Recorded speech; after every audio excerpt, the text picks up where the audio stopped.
Well, I told him it was at first I told Carlos that I'm sorry, I don't know how you react to this. I'm your mom and you're my son, and I am falling in love with him.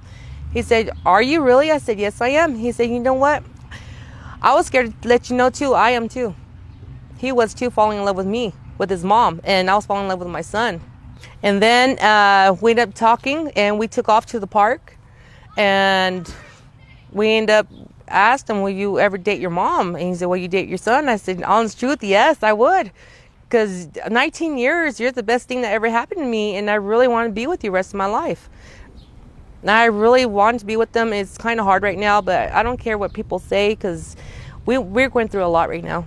We try to keep it a secret, but we couldn't do it no more, because, you know, my other kids found out. At first, they didn't like it. Then they started liking it. They're accepting it. And my mom, my dad, my brothers, my family's accepting it now. This girl found out.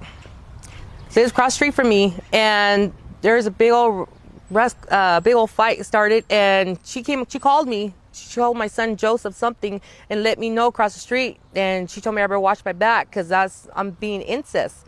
I'm not being incest. And she was outside cussing me out. So I went and go get everybody out of my house, and she got her family. We got stabbed, beaten up, jumped. Ambulance showed up. It was me, Carlos, and the kid's uncle got stabbed because the incest. Because she made a big deal out of all of this. So we went to the hospital. We got stitches. Came back home, and on that side, her family didn't get arrested at all. So I don't know why nobody didn't get arrested at the time. So we came back home, took a shower. The cops took, first the cops at the hospital, the cops took pictures of where we got cut, sliced. And after that, we came home, took a shower and stuff. Then we sat back, and I broke down crying. I told Carlos, what we're going to do is going to hit all over the world. I said, there ain't no way I can leave you. And he said, don't worry, I'm going to still be with you, no matter through thick and thin. And that's what we're going through right now, through the thick. And I'm going to still be with him. I have to. I am going to have to, because there ain't no, if I get out of prison, and if he don't get sentenced, if I get in prison, if I get out, I will move out of Clovis, and I will get a state that will accept us in it.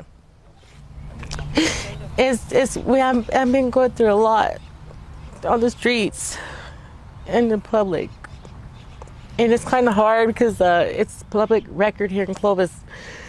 They can find out where I live and stuff, and this is going through a lot. And I really can't go to the store. I can't go public. I can't see my other kids. I can't see him. They call me, I'm sick. I'm incest.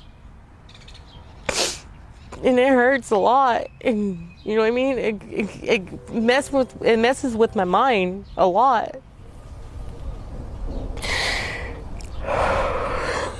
The other moms don't understand. They're not going through what I'm going through. It'd be different if they were. I have, like I said, I didn't raise him for 19 years. It feels like a new person, and my love came back in my life. I've been waiting for all these years. It feels like he's my man, and he does, you know what I mean? Sometimes I call him Hinojito, as that means son in English. And he sometimes, once in a while, he calls me mom. You know what I mean? It don't get to him or get to me. Actually, it feels like more than his lover, because it got so deep. And it feels kind of, at first kind of felt weird, but now it don't feel weird at all to me, because I love him so much.